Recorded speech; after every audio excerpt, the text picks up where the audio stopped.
সপ্তাহান্তের ছুটি এমন একটি পার্বত্য অঞ্চলের পরিকল্পনা করুন যেখানে প্রশান্তি তার বাড়ি খুঁজে পায়। কিচিরমিচির পাখিদের সাথে জেগে উঠুন এবং নরম বাতাসের আরামে অনুভব করুন, প্রশান্তি অনুধাবন করুন এবং প্রকৃতির পথে হাঁটুন। বাঁকুড়া জেলার দীর্ঘতম পাহাড় বিহারীনাথ পাহাড় প্রায় 1449 ফুট এবং প্রশংসনীয় সৌন্দর্য এবং ধর্মীয় প্রভাব দ্বারা আপনাকে স্বাগত জানায়। আসুন এবং নির্জনে হারিয়ে যাওয়ার আন্দোলনটি অন্বেষণ করুন। অপ্রাকৃতিক প্রকৃতির প্রেম অনুভব করুন আপনার আত্মাকে পবিত্রতার কোলে এবং দুর্দান্ত ভ্রমণ প্রদান সন্তুষ্ট করুন। প্রাণবন্ত সবুজ প্রবাহিত দামোদর এবং অপ্রকাশিত প্রকৃতির এক সমৃদ্ধ আবরণ পাহাড়টিকে স্নেহে জড়িয়ে ধরেছে, যে আপনার অবশ্যই জল জঙ্গল পাহাড় ত্রয়ীর প্রেমে অবশ্যই পড়বেন। ঋতুর সাথে পাহাড়টির রং বদলে যায়। বর্ষার মৌসুমে এর চারিদিক থেকে সবুজ হয়ে ওঠে। ভেজা পাতা শাখায় বৃষ্টির ফোঁটা এবং নরম রোদ এমন পরিবেশে তৈরি করে যা রঙের আধিপত্য বাড়িয়ে তোলে। বসন্তে আপনি দেখতে পাবেন শিমুলের সাথে সর্বত্র পুষ্পিত পলাশ। মনে হবে আপনি কমলা পাতার ছাউনির নিঃশ্বাস ফেলছেন। তাছাড়া চিত্তাকর্ষ উপজাতি সংস্কৃতি এবং লোককথা একটি জায়গাটি অতিরিক্ত কবচযুক্ত করে তোলে। বিহারীনাথ পার্বত্য প্রাণীর পাশাপাশি উদ্ভিদের সমৃদ্ধ এবং সংগ্রহ রয়েছে। কেবল ফুল নয়, রঙিন পাখি এবং নাচের প্রজাতিগুলি কেবল আপনার সাথে হাতে হাঁটতে অপেক্ষা করছে। আপনি পাহাড়ের বনজীবনের এক ঝলক পেতে পারেন। বিহারীনাথ পাহাড়ের আকারে এবং ট্রেকারদের জন্য আকর্ষণীয় জায়গা। আপনি এখান থেকে রক ক্লাইম্বার হিসেবে আপনার যাত্রা শুরু করতে পারেন।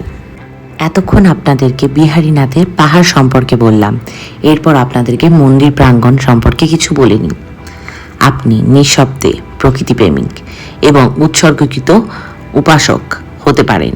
এই জায়গাটি আপনার জন্য সমস্ত কিছু ধারণ করে। পাদদেশে আপনি শিবের একটি ছোট মন্দির দেখতে পাবেন। উপাসকের মতে বিহারীনাথ খ্যাত শিবলিঙ্গ জাগ্রত। প্রকৃতিপক্ষী ঈশ্বর নাম থেকে পাহাড়টির নামকরণ করা হয়েছে।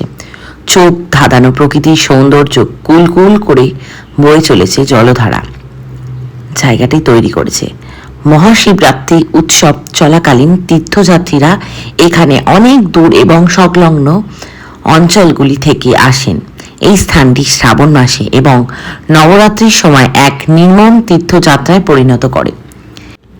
এবারে আপনাদেরকে বলে নিই যে আপনারা বিহারীনাথ পৌঁছবেন কি করে। বাঁকুড়ার নিকটতম বিমানবন্দর নেতাজি সুভাষচন্দ্র বসু আন্তর্জাতিক বিমানবন্দর। কলকাতা থেকে যা বাঁকুড়ার দূরত্ব হলো 212 কিলোমিটার দূরে, এবং সেখান থেকে আপনি বাঁকুড়াতে একটি ট্যাক্সি বা বাস বা ট্রেন নিতে পারেন। বাঁকুড়া থেকে আপনাকে বিহারীনাথ পাহাড়ে ট্যাক্সি নিতে হবে, এবং আপনারা যদি ট্রেনে আসেন তাহলে সেই ক্ষেত্রে আপনারা কি করতে পারেন।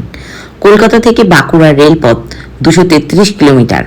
কলকাতা থেকে ট্রেনগুলি নিয়মিত ভিত্তিতে বাঁকুড়ার জন্য উপলভ্য। বাঁকুড়া থেকে আপনাকে বিহারীনাথ পাহাড়ে ট্যাক্সি নিতে হবে। আর যদি সড়কপথ আপনারা আসতে চান তাহলে সেক্ষেত্রে আপনারা কি করতে পারেন, বাঁকুড়ার কলকাতায় এবং আশেপাশের শহরগুলি যেমন আসানসোল, দুর্গাপুর, বর্ধমান, পানাগড় এবং রাজ্যের অন্যান্য অঞ্চলের সাথে রাস্তা দিয়ে ভালোভাবে সংযুক্ত করা রয়েছে। বাঁকুড়া থেকে আপনাকে বিহারীনাথ ট্যাক্সিতে নিয়ে আসতে হবে এবং আপনারা নেমে পড়তে পারেন বাঁকুড়া স্টেশন। সেখান থেকে আপনারা কোনো শেয়ার কার বা কোনো ট্যাক্সি বা কোনো বাস ধরে নিতে পারেন, দিয়ে আপনারা বিহারীনাথ মন্দিরে পৌঁছে যেতে পারেন। এই হচ্ছে মূল বিগ্রহ, আর এটা হচ্ছে মন্দিরের ভিতর। তো আপনারা দেখুন এবং কমেন্টে আমাকে জানান যে আপনাদের মন্দিরটা কেমন লেগেছে। আশা করি আপনাদের মন্দিরটা খুব ভালো লাগবে। আর বিহারীনাথ যদি আপনারা আসতে চান তাহলে আপনারা এইভাবে আসতে পারেন। আশা করছি ভিডিওটা আপনাদের ভালো লাগবে, এবং যাদের ভালো লাগবে তারা অবশ্যই লাইক কমেন্ট শেয়ার করবেন এবং সাবস্ক্রাইব করে দেবেন। এটাই হচ্ছে বিহারীনাথ মন্দিরের সামনেটা। এটা হচ্ছে বিহারীনাথ মন্দিরের সামনে, মানে মেন মন্দির, শিব মন্দির। তো আমরা বিহারীনাথের আজকের ভ্রমণটি এখানেই শেষ করছি। তো আমার বিহারীনাথ ভ্রমণ করা হয়ে গেছে, পাহাড়ও ঘোরা হয়ে গেছে এবং মন্দির প্রাঙ্গণও ঘোরা হয়ে গেছে, এরপর আমি বাড়ি ফিরছি। তো আমার ব্লগটি আজকের মিনি ব্লগ হলেও আশা করি তোমাদের খুব ভালো লাগবে এবং আপনাদেরও খুব ভালো লাগবে। তো যাদের ভালো লাগবে তারা অবশ্যই আমার পাশে থাকবেন আর সাবস্ক্রাইব করতে অবশ্যই ভুলবেন না, যাতে আমার সমস্ত ভিডিও আপনাদের কাছে সবার আগে পৌঁছে যায় এবং আমি সমস্ত ডিটেলস শেয়ার করলাম। যদি আপনাদের কিছু কৌতূহল থাকে বা কিছু জানার থাকে তাহলে অবশ্যই আপনারা কমেন্টে আমাকে জানাতে ভুলবেন না এবং আমি আমার অ্যান্সারটা সেখানেই আমি দিয়ে দেবো। বা আপনাদের কিছু যদি জিজ্ঞাসা থাকে তো সেটা কিন্তু আপনারা কমেন্টে জানিয়ে দেবেন আমাকে। তো চলুন, আজকের মতো ভিডিও আমি এখানেই শেষ করছি।